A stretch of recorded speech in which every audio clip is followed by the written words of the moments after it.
En fait, là, je me suis amusé à faire une petite enquête avec 3 grandes artistes qui ont décidé de rendre hommage à Piaf. Mireille Mathieu, Patricia Cass par disque et sur scène, Mireille Mathieu sur disque uniquement, un disque qui se vend bien d'ailleurs, et Nathalie Lermite et Jacques Pessis qui ont consacré un véritable spectacle à Piaf. Alors, on va voir, il y en a pour tous les goûts, on va essayer de trier un petit peu entre le bon grain et l'ivraie, voir un peu ce qui est vraiment extrêmement authentique et ce qui l'est un petit peu moins. Alors, elle chante Piaf, allons-y, c'est parti.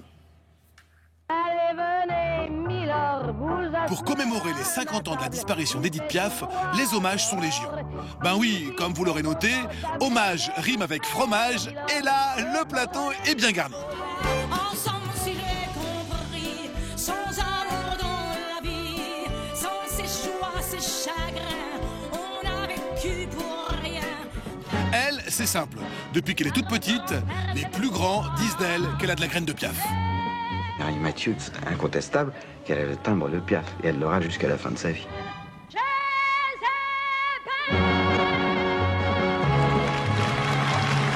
Et ce, même si Mimi s'en défend farouchement.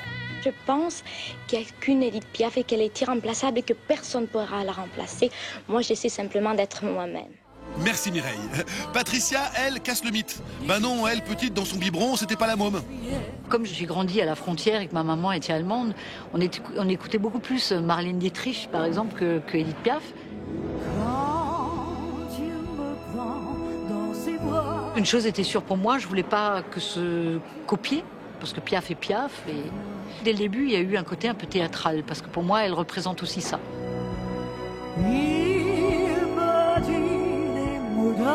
J'ai pris quelques libertés au niveau des arrangements. Et quand on écoute, en fait, on n'est pas aussi loin que ça. En tout cas, Patricia casse les codes. Et si c'est parfois un tout petit peu déroutant, ça a au moins le mérite d'être original. Et parmi tous ces hommages, il y a ceux, ou plus exactement celles, qui se rapprochent étrangement du mythe. C'est Nathalie Lermite. Rien de rien. Non, je ne regrette rien.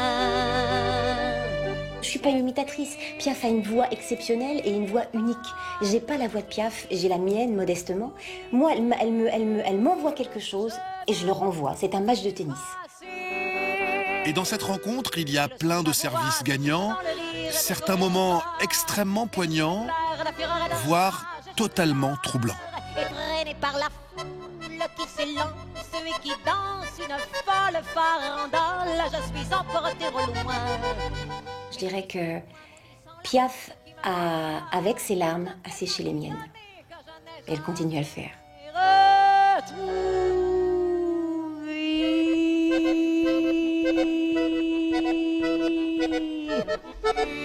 Une chose est sûre, parmi tous ces hommages, Mon Dieu, mon Dieu, mon Dieu.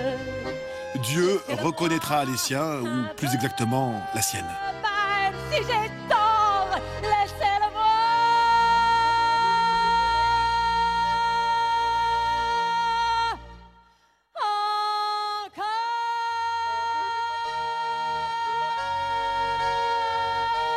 Donc c'est une déclaration d'amour à Nathalie Lermite que vous faites. Une déclaration d'amour amicale et professionnelle.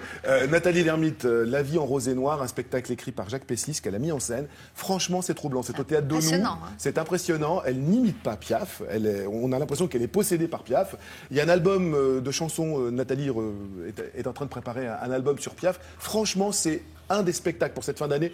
Un spectacle à aller voir de toute urgence. Qu'est-ce qu'elle avait fait, cette jeune femme, elle a participé à plein de comédies musicales, elle a enregistré des disques il y a extrêmement longtemps. Elle a été vraiment de plein de comédies musicales, Starmania entre autres. Elle avait rendu hommage aussi à Jacques Brel. Mais là, je pense qu'elle a vraiment trouvé son rôle. Voilà. Très bien. Ça se passe où? Au théâtre d'Onou, jusqu'à la fin de l'année, au théâtre d'Onou à 21h30, tous les soirs. Merci beaucoup.